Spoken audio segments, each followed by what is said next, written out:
নির্বাচন করতে হবে, গণতান্ত্রিক অধিকার ফিরিয়ে দিতে হবে। 17 নম্বর জাতীয় সড়ক করে আজকের এখানে অবরোধ হচ্ছে, কি বলবেন? আমি এসেছি মূলত এই সংবাদটা পেয়েই আমি এখানে এলাম। ডায়মন্ড হারবার সহ সারা পশ্চিমবঙ্গের মানুষ উদ্বেলিত। আপনারা জানেন যে নতুন সরকার হয়েছে,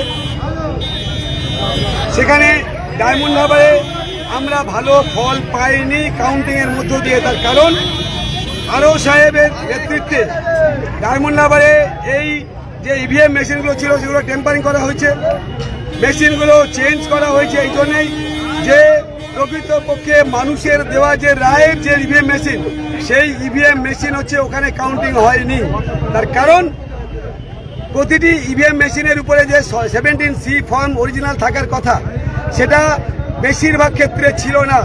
আমরা প্রথম পর্যায় থেকে প্রতিটি কাউন্টিংয়ে আমরা যেটা অভিযোগ জানিয়ে আসছিলাম, কিন্তু যখন দেখলাম যে একটা দুটো নয়, এটা বেশিরভাগ ক্ষেত্রে এই মেশিনগুলো করা হয়েছে এবং সেই মেশিনগুলিতে আমরা যেখানে 2, 5, 7, 8টা ভোট পাচ্ছি, সেখানে তৃণমূল কংগ্রেস দেখা যাবে 1000, 1100, 1150, 1200 পর্যন্ত তারা ভোট পেয়েছে।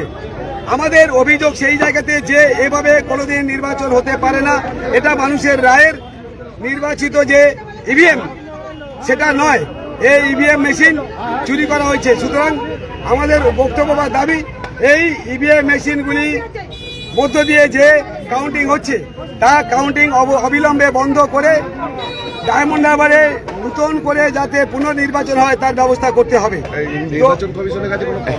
আমরা নির্বাচন কমিশনের কাছে ওইখানে বসে থেকে একটা হাতে লিখে অ্যাপ্লিকেশন জমা দিয়েছিলাম।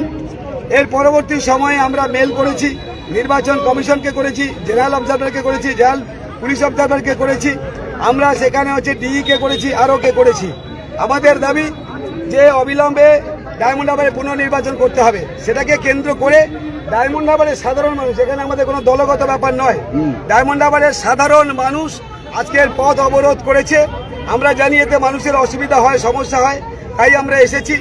আমরা চাই না কোনোভাবে মানুষের সমস্যা সৃষ্টি করতে, অসুবিধা সৃষ্টি করতে, কিন্তু যেভাবে ডায়মন্ড হারবারকে হারানো হয়েছে, যেভাবে আরও সাহেব মেশিনগুলিকে টেম্পারিং করে নির্বাচনে তৃণমূলকে জয়ের পথ দেখিয়েছে, আমরা তার বিরুদ্ধে প্রতিবাদ জানিয়েছি এবং নির্বাচন কমিশনের কাছে প্রতিবাদ জানিয়েছি যাতে অবিলম্বে ডায়মন্ড হারবার পুনর্নির্বাচন হয়।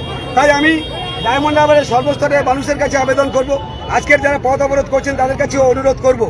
আমাদের জেলা প্রেসিডেন্ট এগুলো চাইছেন না, আপনারা দেখেছেন গতকাল থেকে বার্তা দিচ্ছেন আমাদের শান্তি শৃঙ্খলা বজায় রাখতে হবে। মাননীয় শুভেন্দুদা আমাকে বারবার বলেছেন, শুভেন্দুদা আমাকে ফোন করে বলেছেন ডায়মন্ড হারবারকে শান্ত রাখার দায়িত্ব নিতে হবে, আমাদেরকে দায়িত্ব নিতে হবে, আমাদের দলের সকলকে দায়িত্ব নিতে হবে। কারণ তৃণমূল কংগ্রেস যেটা পারে আমরা সেটা পারি না, তৃণমূল যেটা করে আমরা সেটা করতে চাই না।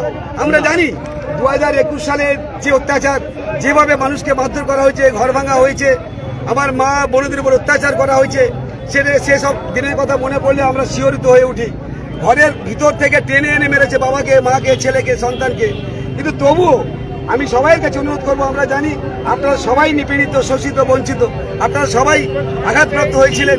আমি তবুও বলবো যে আমাদের রাজ্য সভাপতি বিনয়ের সাথে অনুরোধ করেছেন, মাননীয় শুভেন্দুদা বারবার আমাকে বলেছেন, আমাকে রাত্রে ফোন করে বলেছেন যে শান্ত থাকতে বলো সবাইকে, আমাদের গভর্নমেন্ট হচ্ছে, সরকার যেহেতু আমাদের হচ্ছে, তাই আগামী দিনে ডায়মন্ড হারবারের দায়িত্ব আমাদের।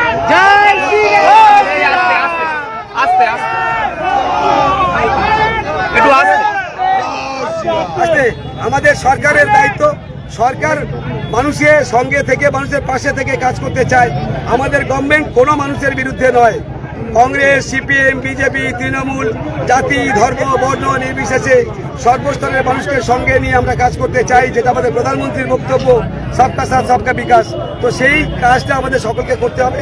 তাই সবাইকে আমি শান্ত থাকার জন্য বড় জোরে বিনয়ের সাথে অনুরোধ করবো এবং আমি ডায়মন্ড হারবারবাসীর কাছে অনুরোধ করবো। আপনাদের এই অবরোধ কতক্ষণ চলবে? আমি ডায়মন্ড হারবার মানুষ এরা কিছুতেই ছাড়তে চাইছে না, তুলতে চাইছে না। আমি এদের কাছে অনুরোধ করছি যে এই পথ অবরোধ তুলে নেওয়ার জন্য। আমাদের রাজ্য প্রেসিডেন্ট অনুরোধ করছেন, আমাদের মাননীয় শুভেন্দু অধিকারী থেকে শুরু করে আমাদের রাজ্যের সকল নেতৃত্ব চাইছেন না মানুষের কোনো অসুবিধা হোক, সমস্যা হোক। তাই আমি ডায়মন্ড হারবারবাসীর কাছে অনুরোধ করব, আইনের পথে চলবে। আমরা কমপ্লেন করেছি, অভিযোগ করেছি। আমরা বলতে চাই যে আপনারা যেভাবে নির্বাচন কমিশনকে দৃষ্টি আকর্ষণ করলেন বা করাতে চাইছেন, আমরা সেই দৃষ্টি আকর্ষিত নিশ্চিত এই চ্যানেলের মধ্য দিয়ে হবে। বা নির্বাচন কমিশন সেই দৃষ্টি আকর্ষিত হলে পরে আগামী দিনে তারা তাদের সঠিক পদক্ষেপ গ্রহণ করবে। আমি আপাতত সবাইয়ের কাছে বিনয়ের সাথে অনুরোধ করবো, আপনারা এই পদ অবরোধ তুলে নেবেন এই জন্যে যে যাতে করে ডায়মন্ড হারবারে মানুষের কোনো অসুবিধা না হয়। আমরা কোনো মানুষের অসুবিধা করতে চাই না। যেমনভাবে অভিষেক বন্দ্যোপাধ্যায় এসে ঘন্টার পর ঘন্টা সকাল থেকে পথ অবরোধ করে, আমরা দেখেছি যে অভিষেক বন্দ্যোপাধ্যায় সারাদিন রাস্তা অবরুদ্ধ করে রেখে তিনি মিটিং করেন। এটা আমার দল চায় না, আমরাও চাই না। তাই আমি সবার কাছে অনুরোধ করবো যে আপনারা এই অবরোধ তুলে নেবেন, আপনারা শান্ত থাকবেন এবং